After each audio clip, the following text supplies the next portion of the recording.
The Digital Photography Cafe show is brought to you by Focus Pyramid, the autofocus lens calibration tool for your camera. Welcome to the Digital Photography Cafe show. Join hosts Trevor Current and Joseph Christina as they serve up the hottest photography news and commentary.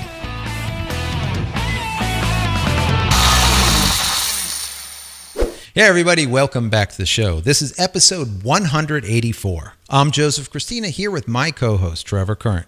On last week's show, we talked about migrating to Apple's Photos app, Canon's new video camera XC10, and LinkedIn acquires lynda.com. If you haven't watched last week's show, I encourage you to do so. You can find it at digitalphotographycafe.com and our YouTube channel, youtube.com/dphotocafe. Listen with the popular Stitcher, TuneIn, and Xbox music apps, or subscribe through iTunes or RSS. So, Joe, we are back. How you doing, my friend? I'm doing well. How are you doing, my friend? I am doing well, a little tired. All this traveling and stuff I've been doing. I know. You're back from NAB. Exciting, exciting. We got to hear all about that this show. Yeah. I mean, it was pretty cool. It was definitely an experience for sure. I've never been to NAB before, and you know, we do these trade shows, PhotoPlus, WPPI, you know, sure, in the past, and these do not hold a candle to the size, the massive scale of NAB. It's absolutely crazy. Yeah, so if anyone out there is in the computer industry, you know what CES is like, how it has been for the last 10 plus years.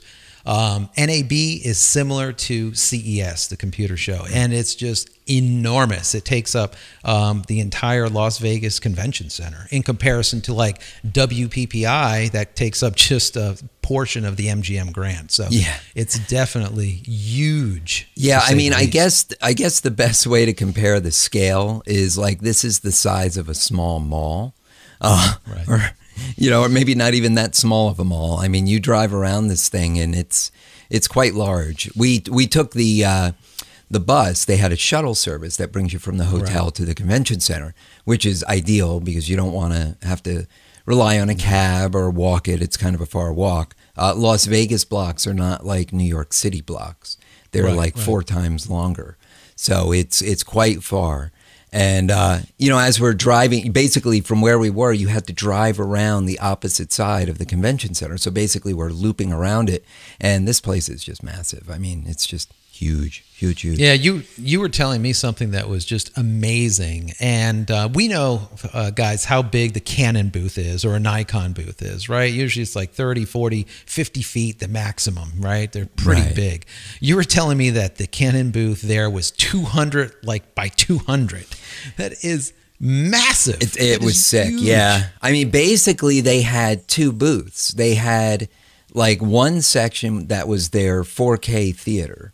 So you could go in there and check out all their screenings and stuff like that. And then they had their main booth, which was just massive. I mean, think of it as like a circular booth where the center is like a stage. Mm-hmm. And it's set up with all these beautiful props and you know, whatever, bookcases with books on it, you know, bicycles, whatever. All these different objects, all painted different colors, some muted, some bright and vibrant. It's all beautifully lit. There's models all over the place. And then they have all of their different cameras circling the whole thing so you can actually test them out and see what they look like. Right. Well, Canon, you know, awesome. The convention center has overhead lighting. So in Canon's area, they actually had all the overhead lighting turned off, and Canon was running all of their own lighting, even their pathway lighting between the 2 sections. So it was just crazy. I mean, the scale is just unbelievable. It's all right. So we know the booth cost on like a WPPI or a PhotoPlus Expo because we've broadcast live from both of them in the past. So what did you think is the booth cost for like a 200 by 200 that Canon spent? It's got to be just $100,000 or more, 150 or more, 150,000 maybe. I mean, just in New York alone, a 10 by 10 booth is like $5 or $6 grand, and that's with nothing. That's just rental space. That's just the square footage. That 100 square feet is what you're paying for. So I can't even imagine. I mean, you know, multiply it by 20. You know, it's just crazy. Yeah. But you got to see all the kind of gearhead stuff, right? And I was kind of envious. I would love to have went out there because I am like the geek at heart. I love the computer stuff. I used to go to CES every single year way back in the day. And I just love this stuff. And this being for broadcasting, this is just fantastic. I mean, you must have seen a lot of stuff. I understand you actually were able to sit with the people that made our mic, right? The RE20, and you got some back end information about that. Yeah. I mean, that was cool. We met with the Electro Voice people. We met with Shure, the makers of all this really high end audio equipment. Audio Technica. I mean, a bunch of audio companies we met with because we're investigating, upgrading. I guess I should probably give a little background as to why I was there in the first place. One of my website clients does live video streaming. That's basically what his business is, from special types of entertainment, let's say from around the country. So they're looking at video equipment. They're looking at audio equipment. They're looking at streaming service providers. They're looking at software companies that provide like video switching, multicam switching, graphics, different effects and things like that. So that really is while I was there, basically as a consultant. So for me, being, more of the photography and design background, I have an understanding of video, but I am not a high-end videographer, nor am I a broadcaster.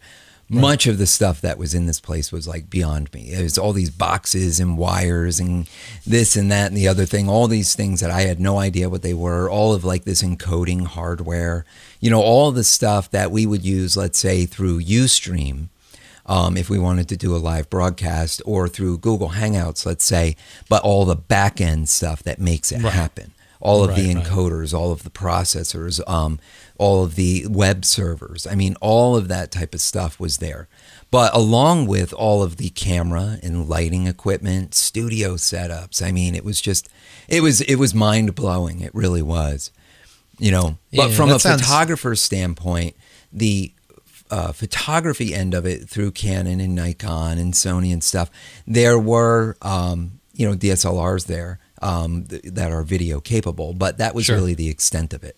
So it was mainly video side, no matter how you look at it, how you cut it. So my understanding was Adobe had a very big presence there also, but more on their new and improved, let's say, Premiere, and their new and improved offerings like color grading, and they're doing some really cool stuff now with color profiling, where you can profile a location, and they call them looks, and you can take a picture with your phone and then bring it back or send it into the cloud, and then use that profile for your guy that's sitting there doing the color grade on your video, let's say. So they have a lot of kind of interesting things going on over at Adobe. That was my fear. I remember we've talked about this in the past. My fear was, now that Adobe is kind of it, Apple said, hey, we don't even want Aperture anymore. Matter of fact, we're going to make it easy for you to go to Lightroom. Right. Abandon all the people altogether, shame on you, Apple. But regardless, the bottom line is I was like fearful that, wow, what's Adobe going to do? Are they going to take advantage of this and now just sit on their laurels and not, progress, let's say? And that is the exact opposite of what I see they're doing. They are the list that I was going through last week was just massive. All of these upgrades to everything that we already have for, your Premiere Pro, which a lot of people are using for video editing, like what I'm using now in comparison to Final Cut, which we used to use, to all of your color grading now, and like I was saying, your profiling and Audition, what we use in comparison to using some of the low end. Audition is a fantastic editor for audio, and they're doing a lot of updates and upgrades to all this stuff. So kudos to Adobe. And my understanding that when we were talking, they had a really strong setup there with a lot of stuff going on. Yeah, they had another really big booth. I mean, theirs wasn't as big as Canon's, but let's say, 50 by 50, 75 by 75, something like that. Big. Still quite large. They had a nice stage set up with some big screens behind them. They had speakers doing presentations, talking about movies that they had created using the Adobe products. They had little mini kiosks all around the outside, each one showing demos of the different pieces of the video puzzle that Adobe offers. So they had Premiere, they had Audition, they had, the color grading software and all that stuff, all this new stuff that was kind of just announced the week of NAB. So that was really a great showing. Lots of stuff going on there. They actually had the director there of Sharknado 2, who awesome. I guess who did the creation using the Adobe product. So that was that was funny and interesting, I guess. Yeah, and of course, I'm sure the drones had their place, probably a massive place in this location, right? It was nuts. Drone Central, right? Yeah, it really was crazy. Joe, when you and I were in New York a few years ago, we saw 2 or 3 companies maybe with drones. It was fledgling. I mean, it was literally like the first month of drones almost. And yeah, there was probably 2 companies offering drones during the show. And then last year, boom, at PhotoPlus in New York, there were more companies. Not a huge amount, but more. A couple of them at WPPI, I believe. But this was just nuts. I mean, there was probably 50 different companies there with drones. And many of these companies had really big booth setups. I mean, again, going back to the money, the investment, I mean, the dollars they had to invest for these massive booths, let alone the build out of the booth, the actual creation of the booth for drones. Yeah. Every one of those drone companies, manufacturers, they really want to become the next GoPro for drones, right? Yeah. If they use GoPro or if they use their internal stuff, they want to be that de facto. You hear a drone and you just go in that direction. So they're putting a lot of money into it because it is kind of brand new, within a year or so that it's the whole drone thing.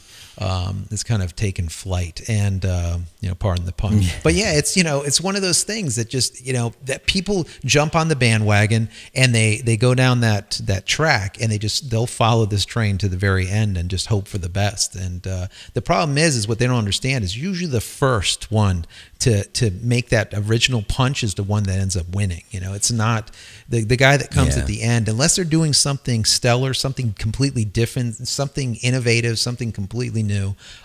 It's just not going to, it doesn't work. But like you said, 50, that is a ton of money that NAB is making on each one of those booths. Oh, That's God, awesome. it's just sick. I mean, DJI is kind of the company that we all think of when we think about drones. I mean, they're kind of the first commercial, let's say, consumer, prosumer, low-end professional, let's say, drone helicopter for shooting video. I mean, well, they actually had a small booth in comparison to some of these other people. I mean, there was this one company that actually had this massive octocopter with a Blackmagic hanging from the bottom of it. And apparently it's got LinX built into it that is running, and processing and using all kinds of sensors and this and that, everything, basically to fly itself, like on autopilot. I mean, it's crazy. But I got to tell you, the issue we've talked about with the drones in the past has always been the FAA, right? The FAA is making it basically illegal or against the rules to use these drones for commercial purposes. There was this company there called FotoKite, and this was really cool. In the grand scale of things compared to all the other drone manufacturers, they are teeny tiny. They're the small guys. But what they had was something really unique. So they actually had this small quadcopter with a GoPro mount on the bottom that was motorized. It would tilt it up and down. That's all it did was tilt up and down. You go left to right by turning the helicopter. But the thing is, it's on a tether. It's on a 70-foot tether. So what's happening is the GoPro is transmitting the video signal wirelessly through radio waves down to this control box. And out of the control box, they pull an HDMI uncompressed feed, convert it to USB to pipe it into an iPad. Then you're using the iPad to actually control this thing. You're controlling the camera, you're controlling the altitude and the rotation. You can also pull a second HDMI feed out of that box to drop it into a recorder or on a screen or whatever. Right. This is really cool because now this has internal applications. We could use it. My client was very interested in it because of the type of events they shoot. Many times are under roofs. And, they deal a lot with the equine industry. So, they need to keep these drones far enough away from the horses so they don't spook the horses. This actually could be an option to get like this bird's eye kind of high angle view that you just can't get any other way. Very interesting. It's still kind of being developed, but now they're saying like 10 grand. So yeah, I could see that the FAA would look at this also as a method of saying, well, this is a safer alternative to a non-tethered drone. Let's say we know that it can only fall within 70 feet. Let's just call it 70 feet from point zero. Yeah, home base. Home base. So that's kind of interesting. It's an interesting thing. I like that whole idea of it. I once again, it's one of these, like I said, it's one of these people that do it differently, that change it up, make something stellar, not the norm, because there's too many people that are just following that same train down the track, and it just doesn't really get anywhere. But the ones that do things that are innovative like this, they could possibly come around and pop, let's just call it. Yeah, absolutely. Yeah, This, I like that. I mean, this has real potential. I think this type of product could have long-term potential when the FAA is grounding all of these other drones because they are wireless, because they're trying to be smart and fly themselves. This may actually stand a chance. So with practical usage. Absolutely. But GoPro, of course, it was huge here. I mean, broadcast industry is absolutely using these GoPros, and they have, they had a big booth of all kinds of stuff, all kinds of manufacturers there, making things for the GoPro. So I mean, I can imagine the accessories must be crazy there, right? Yeah, just a ton of GoPro accessories. That's money right there. Oh yeah, that's money. Absolutely. They also had, like I said, a lot of these studio setups, which actually I find really interesting and could be very practical for the photographer looking to go hybrid into video, or for the videographer looking to do some nice in-studio stuff. They would have these kits, lighting kits, cameras, the whole deal. They would have the green screen swoops. Basically, they would be like two walls and a floor that are green with curved pieces that fit into the corners of the walls and the floor to make everything nice and seamless, a nice swoop. Really interesting stuff. Of course, all the big camera manufacturers were there with beautiful booths and models and, all that stuff similar to Canon. Really, really good stuff. It was a lot of fun. I mean, I would definitely like to go back. Just for the experience of it. As far as a photography show goes, that's not really where it's at for us as photographers, but it was fun. It was really cool. And if you can get out there and you can spare the cash to make the trip, I would say do it. It's a lot of fun. Yeah. Just like CES, it's like a gearhead's paradise. It's just the place to be, the place to go. It's been like that, like I said, for years. It's really cool. And what was interesting, like you were saying, GoPro and the whole idea of bringing those things into the studio and all that. It reminds me of an app that I'm kind of playing with now called Periscope. If you guys haven't heard of that, it's something to look up. You can get it onto your iPhone. It's free. Just look up Periscope. And it's a really cool way of being able to take people behind the scenes of what you're doing and live feed, live broadcast what you're doing. And that's something that I'm looking at doing very soon. So if you guys do not have Periscope as of yet, go grab it. Follow me at Joseph Christina. I'm going to start doing some behind the scenes stuff, maybe some behind the scenes stuff of the show being recorded.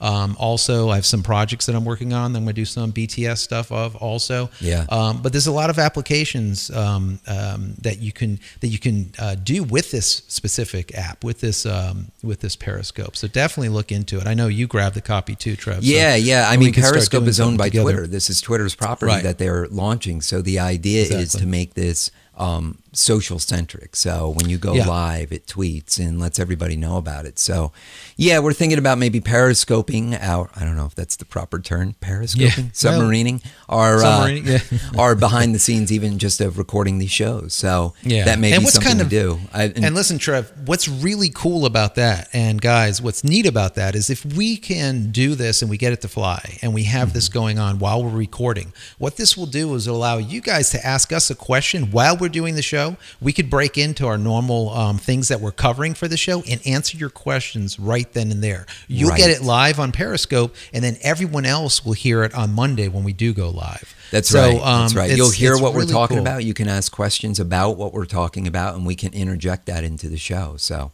Yeah, exactly. So I think it has like a lot of good possibilities to it. So yeah, definitely. For sure. But anyways, before we go any further, we got a couple other things for you guys before we get out of here. But let's go ahead and hear from one of our sponsors first. Are you frustrated with slightly out of focus images when you know your autofocus spot was dead on? It's simply not your fault. From manufacturer to manufacturer, and even lens copy to lens copy, there are slight variances to the exact spot where light is being focused onto the sensor. Finally, there's a product that allows you to compensate for those variances and make sharper images immediately.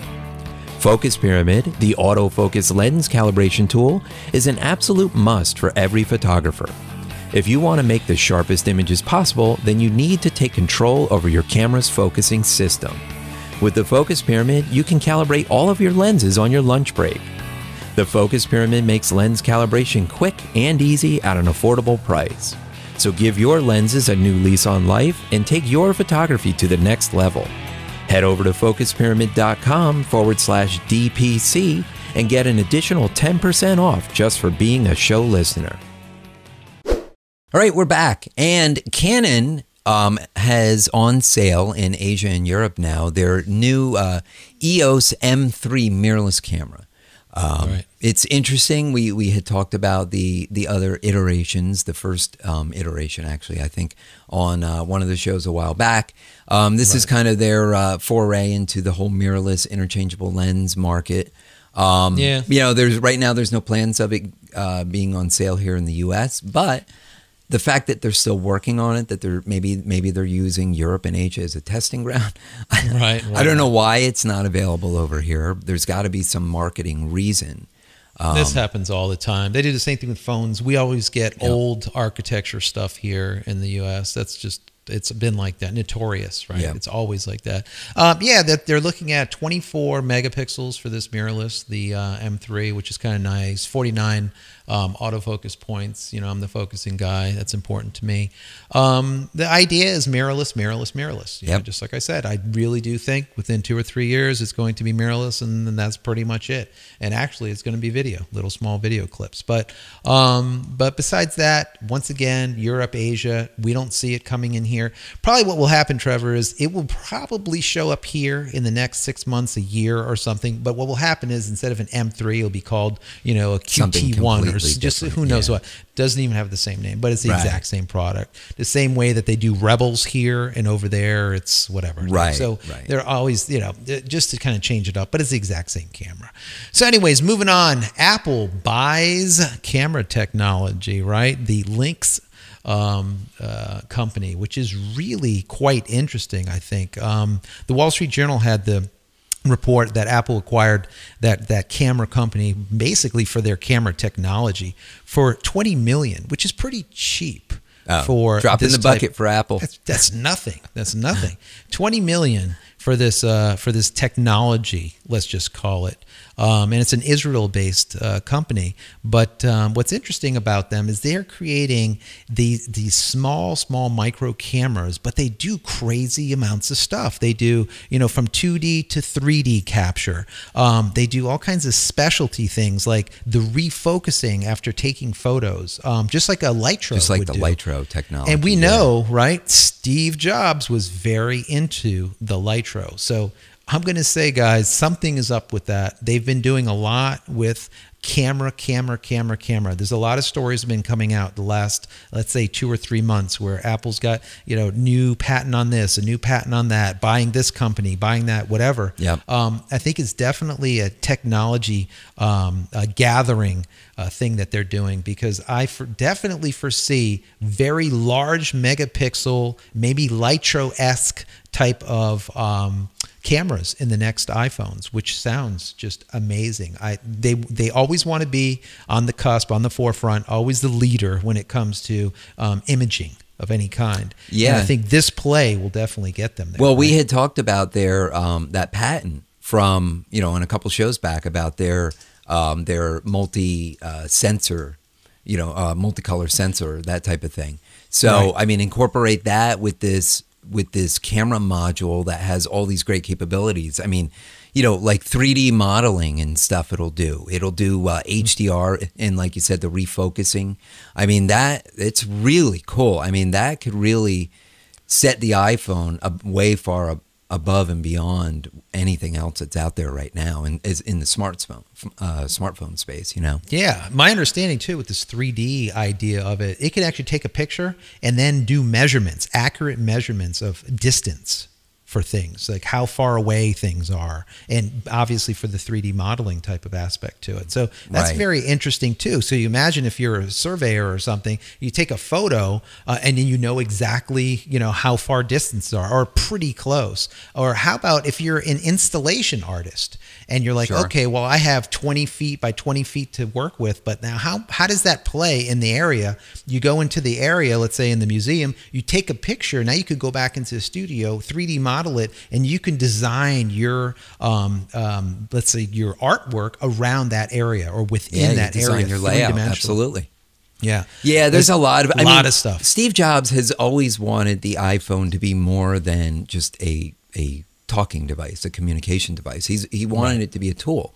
I mean, so many apps out there allow you to use the phone as a tool and not just a communication device. And this is just one more angle that it could take the product. So really interesting stuff. I mean, I'm always excited about this new technology and where things, I mean, we are getting so close to that Star Trek, stuff that we all dreamed about as kids, I mean, now the flip phone, I mean, like they had, I mean, that's old news, and right. Now we're going to Dick Tracy with the watches and stuff. I mean, it's just crazy.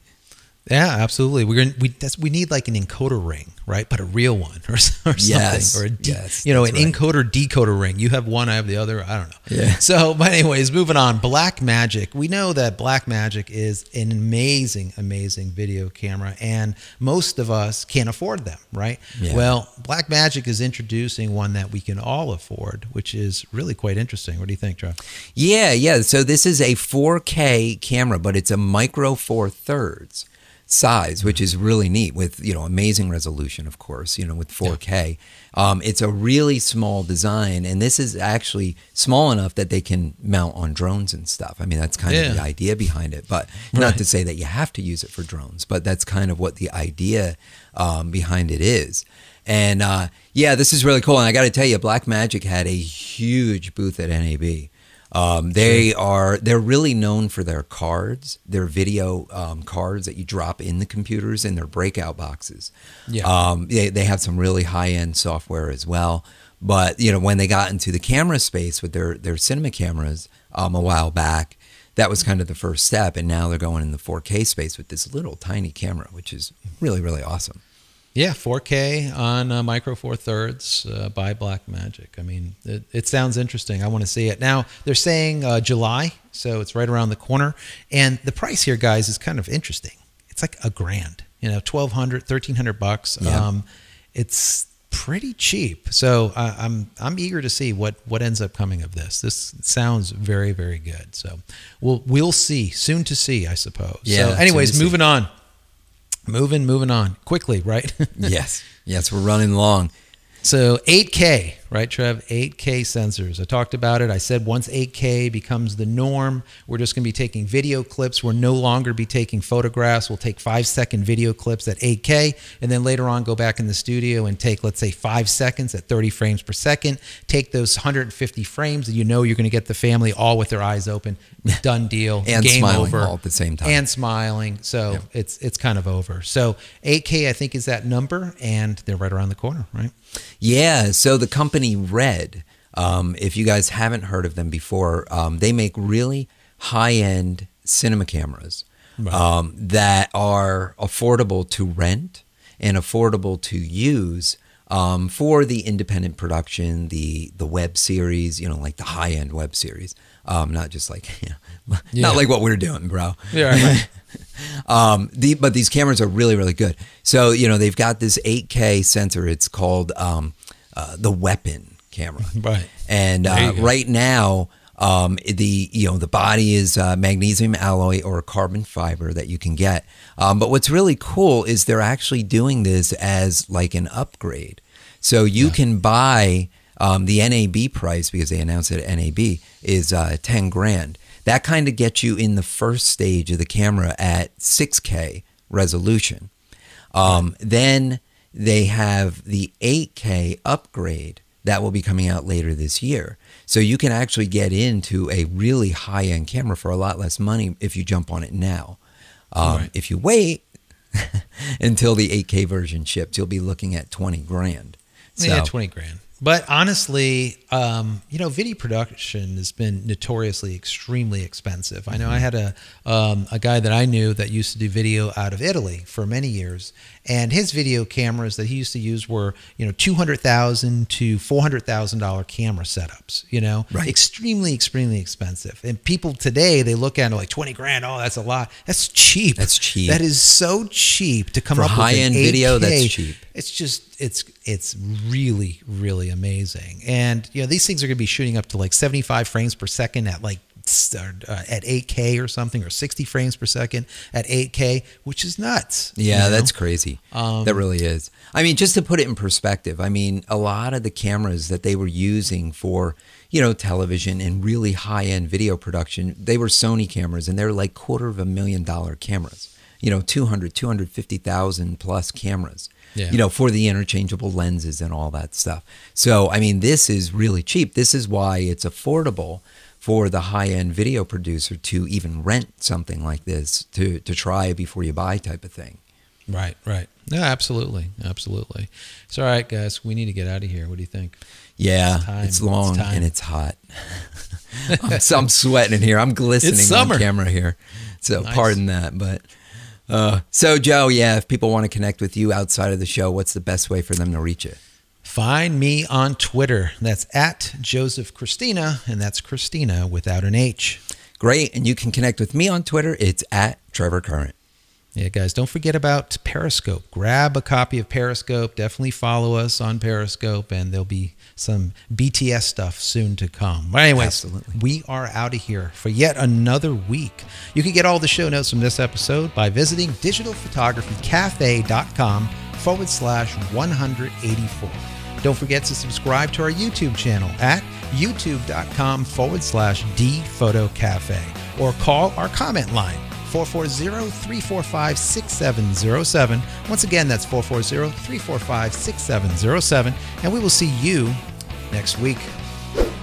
You've been watching the Digital Photography Cafe Show with Trevor Current and Joseph Christina. Subscribe to our YouTube channel with any compatible device by visiting youtube.com/dphotocafe. Be sure to subscribe to our audio feed through iTunes, Stitcher, TuneIn, and Xbox Music apps, or through RSS. Visit digitalphotographycafe.com for show notes and to connect with your host.